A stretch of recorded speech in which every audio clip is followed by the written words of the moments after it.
Yo, what's going on, True Fam? Welcome back to the channel. It's Whiteshadow, and today, guys, we're going to go over my top 5 graphics cards. So let's go ahead and jump into it.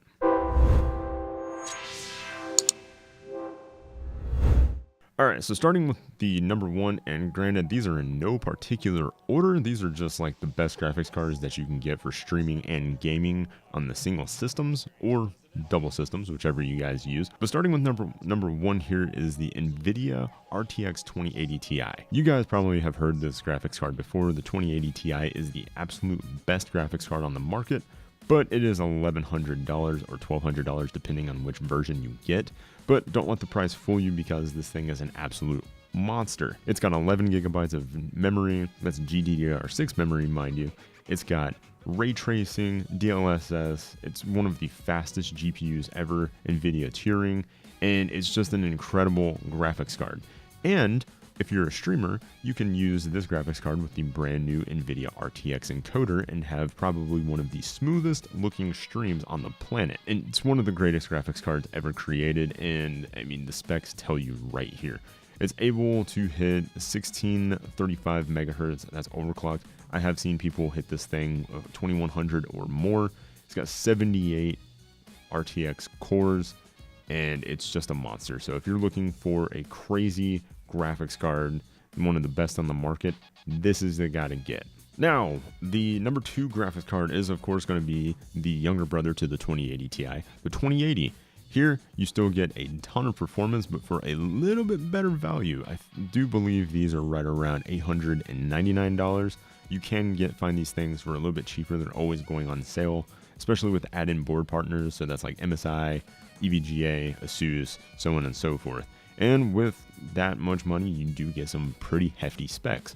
So your NVIDIA CUDA cores do drop down to 2,944, but you still get great performance out of all of that, and you still get those RTX cores. So if you're a streamer or a gamer, you're still going to be able to take a lot of performance out of this, and you do get a little bit higher of a boost clock here. 1800 versus the 1600 that you saw on the 2080 Ti. This, in my opinion, is one of the best values for graphics cards on the market, simply because we are also seeing those prices start to come down a little bit, and the 2080 is a solid performer. If you get 2 2080s or more, you're going to have a great PC on your hands, because then you can allocate some of those cards to encoding, gaming, rendering, whatever you guys want to do. That, in my opinion, the 2080 is one of the most versatile graphics cards on the planet, and one of the best performing on the planet as well. So definitely check this one out if you guys are looking for a top tier graphics card. Now, coming in at number 3 on this list is a newer graphics card that came out February 7th of this year.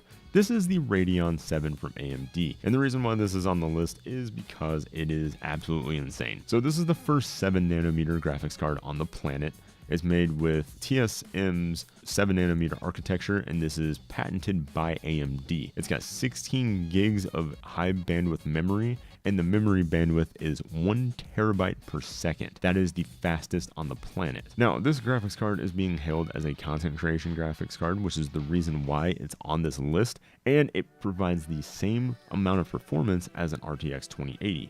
So you get same performance as a 2080 for $699. So that's relatively less expensive than the RTX 2080 and some of the add-in board partners. Keep in mind, this doesn't have a lot of the same technology, so it doesn't have RTX cores, it doesn't have DLSS, ray tracing, all of that fun stuff, but the memory bandwidth and the memory clock speeds and things of that sort with the high bandwidth memory, and the way the architecture for Vega is able to utilize all of that information, it actually makes it a great content creation card in all of those aspects. It's just in a different way. So using this card to render your stream is still going to maintain a high quality stream, as well as playing games, because Vega is able to allocate all of the different stream processors and that memory bandwidth. It's able to take all of those resources and allocate them and divvy them out to maintaining stable frame rates and stable streams. And another fun fact about AMD is if you purchase it right now, you can get 3 games. So you can get Devil May Cry,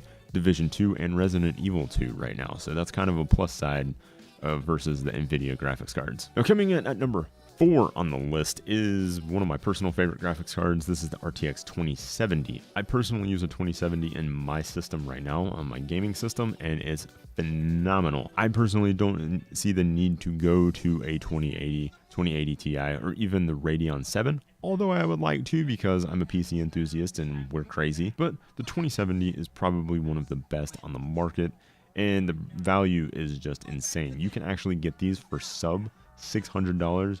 You can get these right around $400 right now from what I've seen. I use a gigabyte version and it's fantastic. With all of this, you get the specs as follows. You get 2,304 CUDA cores, which is plenty. You get 45 ray tracing ops. You get 6 gig arrays, 17, it goes up to right around 1710. If you get an add-in board partner card like I have, you do lose a couple of those RTX ops. My card will actually boost clock up to 2100, so it's got a better cooler on it. It's able to be stable at 2100 megahertz. Now you do lose some of that GDDR6 memory again, but it is still the same as the RTX 2080. So I still have 8 gigs here, and the memory interface width and memory bandwidth are still the same as the RTX 2080. So still top end specs, and if you do a lot of rendering, I will say the RTX 2070 does fantastic for rendering.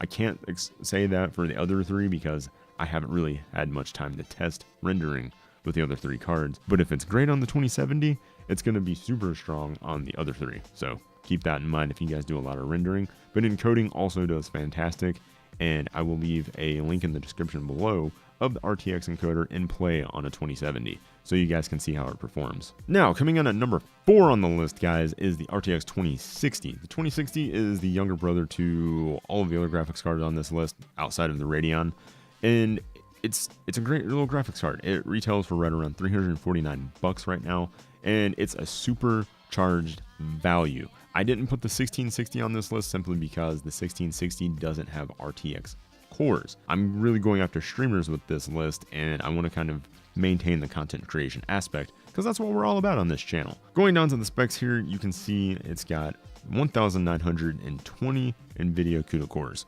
37 ray tracing ops, 5 gig arrays, boost clock is 1680, base clock is 1365. Then your memory speed, still 14 gigabits per second. That's been the same across the entire board of the NVIDIA release for RTX. Memory configuration is 6 gigabytes of GDDR6. You do lose 2 gigabytes, and your memory interface width and memory bandwidth do fall, but this is still better than the outgoing Pascal cards. In my opinion, RTX 2060 and 2070 are the best value out of the RTX series. But then going up to the 2080 and of course 2080 Ti and Titan, those are for like supercharged builds. Most of us will never need a 2080 Ti or an RTX Titan. But the 2060, fantastic, especially if you're coming from a 1070, a 1060, a 1050. This is going to be a crazy upgrade for you guys. Even if you have a 1080, going with one of these cards and throwing it in a streaming rig is going to be fantastic because the RTX cores that this thing has is still going to be able to encode and stream and play a game off of the same PC or a dedicated streaming card. So the 2060 is a great value.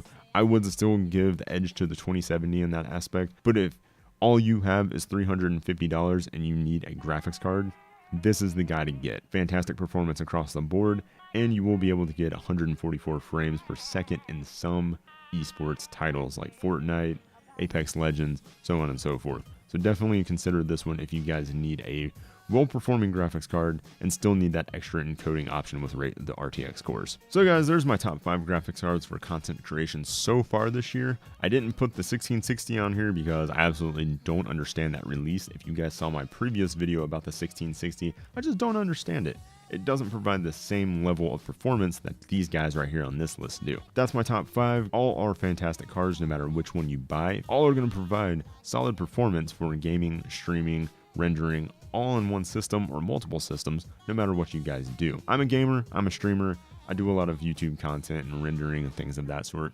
and I can firmly say that each one of these cards have been tested by people that I know or by industry professionals that I fully trust, and I know enough about this technologies to be able to recommend them to you guys. Yeah, this is my top 5, and I hope you guys like this list. If you want to see more lists like this, be sure to like and subscribe to the channel, and leave me a comment in the comment section below telling me what else you guys would like to see. Also, if you want to follow myself or TRUgaming on any of our social medias, be sure to check all of those links in the description below, and come hang out with me on stream sometime. Let's talk tech, play some video games, and let's just have a blast together. But guys, that about wraps it up for the video. I'll see you in the next one. I got plenty more content coming to the channel for the next couple weeks. Keep in mind, my wife is having a baby, so I don't know when the baby's going to be here. So you may see a little bit of content dryness for a couple weeks or so, but I will keep you guys posted on that and keep you guys updated via social media. But I'll see you in the next video. Until next time, Whiteshadow out.